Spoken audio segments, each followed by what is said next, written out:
நான் வந்துட்டு பெரும்பாலும் வீட்டெல்லாம் சுத்தமாவே வச்சிருப்பேங்க. ஆனா, நம்ப வீட்டுக்குள்ள இந்த அழகுக்காக ஏதாச்சும் 1, 2 செடி வைக்கணும் அப்படின்ற ஆசையில, இந்த மாரி செடியெல்லாம் வச்சிருக்கேன். இன்னைக்கு பார்த்தீங்கன்னா, திடீர்னு அந்த செடியில ஒரு பாம்புங்க. அது தெரியுதுங்களா? என் கையிலே கடிக்க வேண்டிய பாம்பு அது. நான் தப்பிச்சேன். இருந்தாலும் நான் கொஞ்சம் தைரியசாலி தான் போல. ஃபர்ஸ்ட்டெல்லாம் ரொம்ப பயப்படுவேன். இப்பல்லாம் கொஞ்சம் தைரியம் வந்துடுச்சு போல, நெறைய விஷயங்கள பார்த்து பார்த்து. இந்த செடியில இந்த பக்கமா பாம்பு கிளீனா தெரியுது பாருங்க இப்ப. வாட்டர் பாட்டில் ஒன்று வச்சுருந்தேன். அந்த வாட்டர் பாட்டில அந்த பாம்புக்கு பின்பக்கமா வச்சுருந்தேன். அந்த வாட்டர் பாட்டிலு தன்னால கீழ விழுந்ததும் நான் அவன "என்னடா அது சவுண்டு?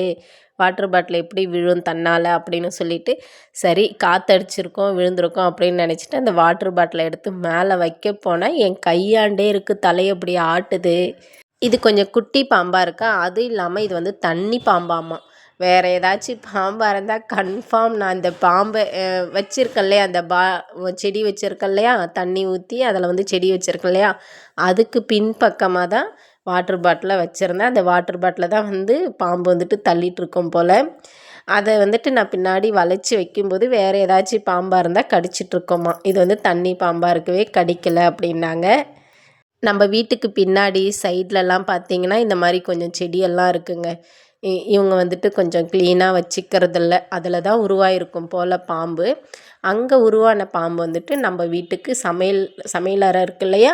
அந்த ஜன்னலுக்கு மேல அந்த வாழை இலை 2 போட்டு அந்த செவுத்துல இருக்கு பாருங்க, ஒட்டியிருக்கு பாருங்க. அந்த இலை மூலியமா வந்து தான் ஜன்னல் வழியில உள்ள வந்திருக்கும் அப்டின்னாங்க.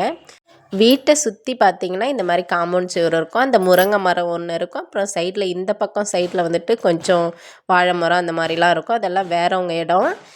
நம்மளது வந்து ஜன்னல் கூட மேல் ஜன்னலோ கீழேயே எங்கேயுமே ஜன்னல் ஓப்பன் பண்ண மாட்டேன் நான். மாடியில் வந்து கொஞ்சம் செடி வச்சுருக்கோம் இல்லையா, அதையுமே டெய்லியுமே க்ளீன் பண்ணுவேன். இந்த ஜன்னல் வந்துட்டு நம்ம சமையல் கட்டில் ஓப்பன் பண்ணி சமையல் செய்கிறோம் இல்லையா, அந்த மாதிரி சமையல் செஞ்சுட்டு ஏதாச்சும் கொஞ்சம் நேரம் ஒரு சமையல் கட்டெல்லாம் க்ளீன் பண்ணுற வரைக்கும் ஜன்னல் வந்து ஓப்பனில் தான் இருக்கும். அந்த மாதிரி டைமில் தான் வந்து இருக்கும் அப்படிங்கிறாங்க. கொஞ்சம் பயந்தாங்க. இருந்தாலும் வந்துட்டு ஓரளவுக்கு பயப்படலை. இந்த வாட்டர் கேனு தான் அந்த மேலே நான் செடி வச்சுருக்கேன் இல்லையா, இது வந்து சும்மா பாட்டிலில் தானே தண்ணி ஊற்றி வச்சுருக்கேன். ஆனால் பாம்பு அடித்தவர் அந்த தண்ணியுமே விழல, செடி தான் 1, 2 இலை தான் அப்படி விழுந்தது. ஒரே அடியிலே பார்த்திங்கன்னா பாம்பு கீழே விழுந்து இண்டக்ஷன் ஆண்ட போச்சு, உள்ளே போச்சு. அவர் இழுத்து போட்டு அடிச்சிட்டாரு. பரவாயில்ல, அவருமே எனக்கு எதுவும் வேலை அதிகமாக கொடுக்கல. இதெல்லாம் ஏதாச்சும் கீழே தள்ளி இருந்தா அப்புறம் இண்டக்ஷன் மேலே ஒரு போடு போட்டிருந்தாருன்னா இண்டக்ஷனும் போயிருக்கும்.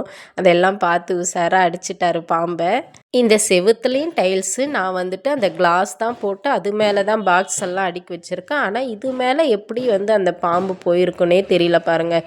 நான் ஓரளவுக்கு நீட்டாகவே வச்சுருப்பேன். அப்படி இருந்தாலும் நம்ம வீட்டுக்குள்ளார பாம்பு வந்துருச்சுன்னும்போது கொஞ்சம் பயமாக தான் இருக்குது. இருந்தாலும் பரவாயில்ல.